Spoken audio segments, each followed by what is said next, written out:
your hand. Brian, go ahead. Just kind of that burst right before halftime. How important was that in a game like this that was so low scoring to go up 9? Yeah, anytime you could put a stretch together scoring in a game like this, it's going to benefit you. I thought their inability to score the start of the second half and our ability to increase the lead at the end of the first half was really was big, especially how we played in that last 4 or 5 minutes of the game. We didn't give ourselves a chance. We fouled on free throws. We gave up offensive rebounds. We had a flagrant foul. We couldn't pass and catch a couple times, and so they got the game closer than it really needed to be. But those two stretches right there was, I thought were key in the game. Matt, we know over the years, throughout the time here, this is one of the best rivalries in college basketball when you think about it. That is 7 straight for your team now against IU. What does it say about your program, about your players, and how important this game is to them? Yeah, anytime you can play, your rival and compete and win, it's a big accomplishment. We've been able to string some games together, but it's the game's cyclical. It just is. We've also lost 4 or 5 times straight to IU before. Before that, we won 4 or 5 times straight. So things, they go in cycles, and it happens. And we've actually, been on the uptick, with this one. But things can change quickly, and so you have to stay grounded and stay humble and just try to move to your next game. But proud of our guys. It's hard to win in Assembly Hall. It's hard to win this game, but obviously you have an advantage, whenever you're at home, and that gives you a little bit of an advantage, but it doesn't guarantee anything. Coach, it's the lowest shooting percentage by IU in 6 years. What reason? In 6 years? Yep. Since 2014. And Cool. What was clicking defensively tonight? Just trying to make it hard. We have a lot of respect for Trace Jackson Davis. He's a fabulous player. Why other people don't double him, I don't know. But we are going to double him. And so I recruited him, spent a lot of time trying to get him. Obviously, didn't do a very good job of that. But I've watched him play a lot, and I have a lot of respect for him. And just trying to make somebody else beat us, to be frank with you, just to be even. They have good, perimeter players, and we thought if we could have good rotations out of the double. You saw where they made a couple passes early, and then we fouled, I think, one time with Brunk on a big-to-big pass where we had a little bit of a breakdown away from the ball. But we wanted just to clog things up and not let him get going. And he was really our focal point. And then at the end, just taking up Devontae Green, his space, making him shoot tough shots. We thought if he could make 1 or 2, that gets him going to where he makes 5 or 6, or he misses 5 or 6. He's just a streaky player. We've dealt with streaky guys that are on our team, and sometimes those makes hurt you, and sometimes those makes help you. But that's really what we were trying to do, and then not let Al Durham be a part of the game. Once again, he wasn't a part of the game, and really Green wasn't a part of the game, even though he has 11, but he didn't on 15 shots, and he's 3 for 14, and he has 4 turnovers, and Al Durham has 3 turnovers and in 2 points. So neither one of those guys were a part of the game there or here. So we wanted to double Trace, and we wanted to make it really hard on those two, and not giving anything to anybody else, but kind of let the chips fall where they may. And it's really the first time for us. We've struggled, we've been inconsistent from an offensive standpoint. And can we beat a good team when we don't shoot well or play well? And I thought we played a little bit better today. Obviously, we didn't shoot well, and sometimes people confuse the two. But I thought it was a good grinded out win, even though it was pretty hard to watch. But you guys are getting paid watching it, so you're doing a job. You have to be here. Not So, well enough, though. There you go. A couple of you guys are in here on your own. You obviously mentioned, doubling Trace in the post double there. Yes. But obviously, before you guys actually even had the double, it seemed like you guys did a good job of just denying the post to start with, Right. and getting good, sort of initial post defense there. Just what impressed you about your guys, your post Yeah, guys, in terms of just keeping them out of there? you get into it because it's just not something that we just do when we play Indiana. Like, Jalen Smith and Oturo and Garza, it's just it's unbelievable.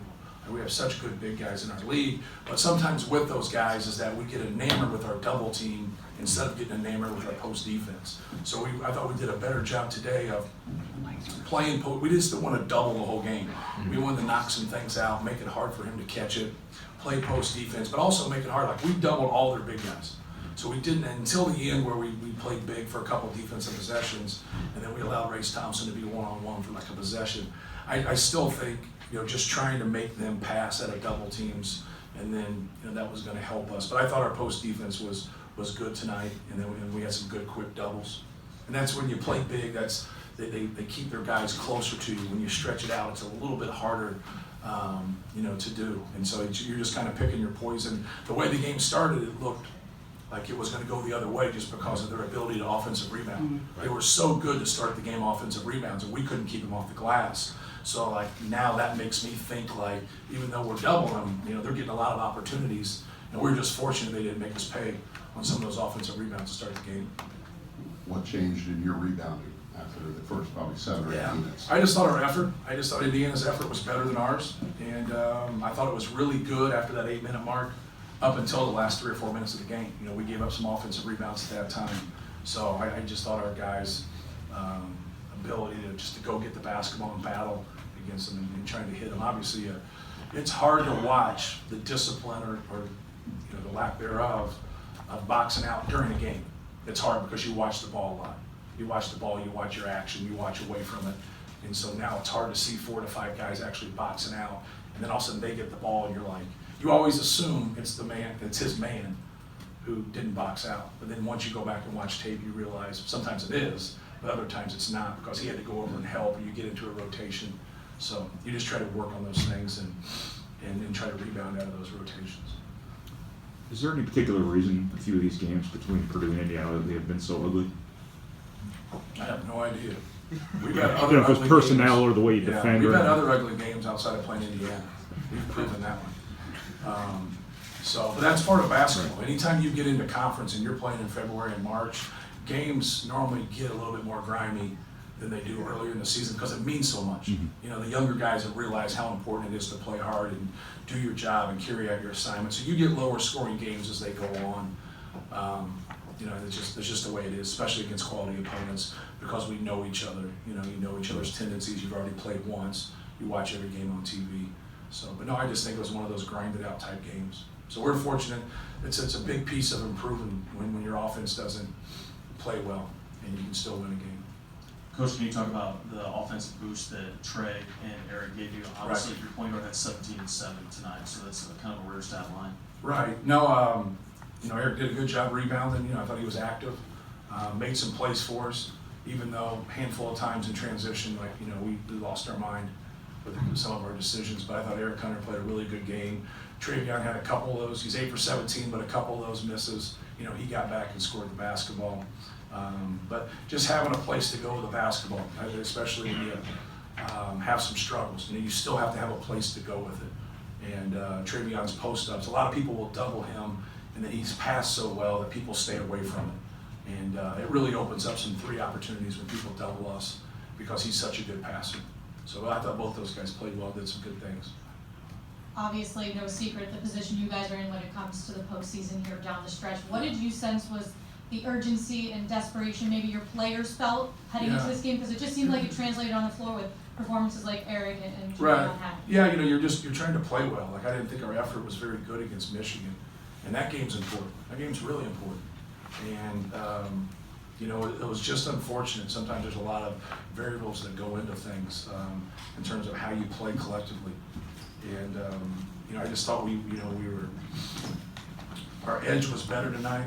Our attention to detail was better defensively. I don't think our execution was great, but we also had some good looks from the perimeter. I think they didn't go down, but I think they could say the same thing also. So we just have to be better together. And we get fragmented defensively when we break down. We still had breakdowns tonight.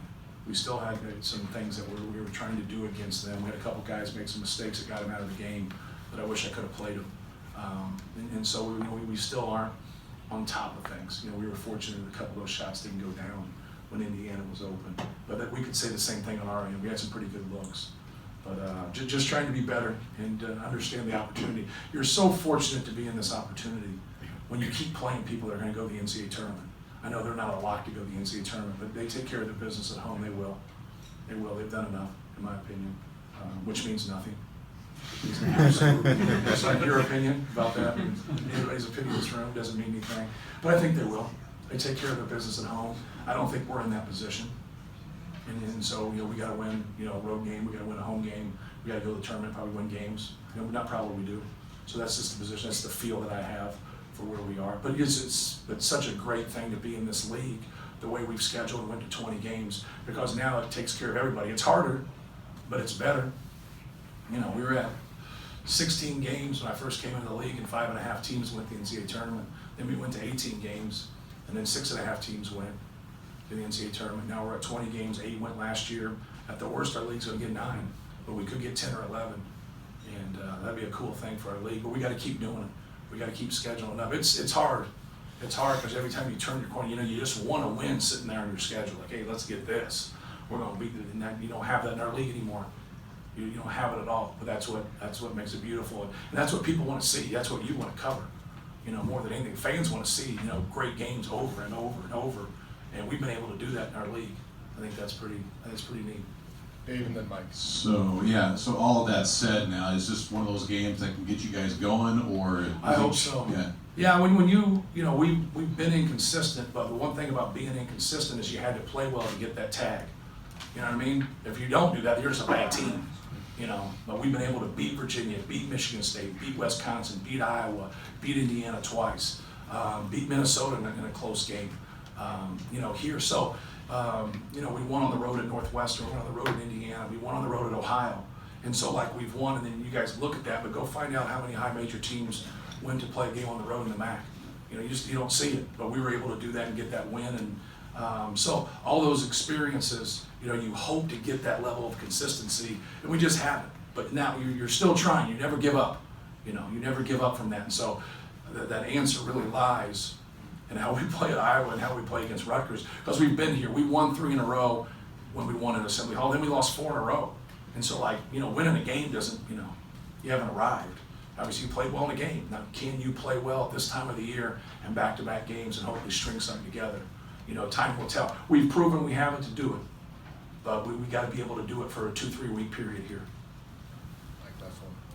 Along that same line, you mentioned a minute ago how the game changes. Has this season been a vivid example of that? And how challenging is it when you're zigzagging to keep going forward? Yeah, it's part of your job. It's like when people say, it's hard to figure out your team. Well, that is my responsibility. I'm the coach. People say, well, you guys didn't play hard tonight. Well, that's first and foremost my responsibility if we don't play hard enough. So to me, I try to look within and see what I can do. I don't want to change the change. There's staples in the game that aren't going to change. Your effort and your attitude and your ability to rebound and take care of the basketball, those things aren't changing. You have to do those things. You have to be that way. You have to be positive about stuff. And I remain positive as long as their effort's great. I'm not real positive if somebody's going to outplay you or outscrap you. I get a little sideways. So that to me is it's a kind of a non-negotiable, and it's one of those things at Purdue is what we've hung our hat on. Sometimes we might not get this guy or get that guy. Doesn't mean we can't beat those teams. We can still play well together. I think Butler through the years has proven that. I think Wisconsin through the years has proven that. And I think we've proven that. But at the end of the day, you can't rest on what's happened before. You got to take your team and mold them, and so hopefully we can piece those things together. And like I said earlier, we're in a great position, with all the opportunities. Is there anything else? I have one quick one. Let's just stay all night, Dustin. Where do you gotta be? Just quick last thing. That was a bad question. Was that? Compared to this, there's a lot of good answers. You actually mentioned the Virginia one. It seems like this team, and I might be off on this, but when it has to do one really big thing to win a game, when there's one central focus, it seems to get it done. Am I right on that, number one? And what is it about this team that if it has one key thing to focus on? I think we've played well in some big games, but I also think we've struggled in big games. And your preparation's always good. You know what I mean? You always do your job. If this is a celebration for those guys, we're in trouble. This isn't a celebration. You move to the next game. You take a day off, you practice a couple days, and you get ready to play your next game. So that's where it lies. You don't ever give in or change your routine in terms of your preparation. You do everything in your power. If you played well tonight, you go up and watch film individually, you played poorly. You have to have that mindset of improvement and getting better. And so that's all we try to really emphasize. Each guy's a little bit different in terms of their experiences. And so like, but by the end of the year, like you know, we play one defense. Like it's not hard. It really is. It's hard to beat people, but you have to know what you're doing. Let them beat us when we stick together and do what we're supposed to. You know, if they beat us that way, then they beat us that way, then I gotta make a change. And so I think that's the most important thing, is just that preparation. Want one more, Dustin? Sure. I'm done now. I'm good. Thank you, guys. Thank